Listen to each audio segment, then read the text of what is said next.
নিয়ে গলমন্দ করছে। এ সময়ে তোরা ছাড়া আমাকে সাহায্য করার মতো আর কেউ নেই। তোরা যদি আমার কাছে সাহায্য না করিস তবে তো বড্ড বিপদ হতো। না না মাসিমা, তুমি একদম চিন্তা করো না। আমি আর কাকুলি মিলে খাবারের দিকটা সামলে নিব। তুমি কোনো চিন্তা করো না। আমরা কালই বাজারে গিয়ে সব জিনিসপত্র কিনে আনবো। তুমি শুধু টাকা দিও।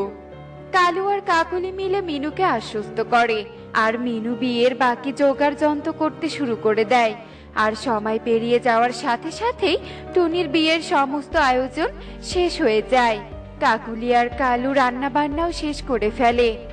রান্না তো প্রায় শেষ। কালু, একবার টেস্ট করা দরকার খাবারগুলো। কেমন হলো না হলো সেটা তো দেখতে হবে। একই তো মাসের দেয়া টাকা থেকে অর্ধেক টাকা মেরে দিয়েছি। কম তেল মশলায় কেমন রান্না হয়েছে সেটা তো দেখতে হবে নাকি? আমিও তো সেটাই ভাবছি। তাছাড়া কম খাবারও রান্না করেছি। এবার কোনো রকমে মিনু মাসিকে বোঝাতে পারলেই হয়।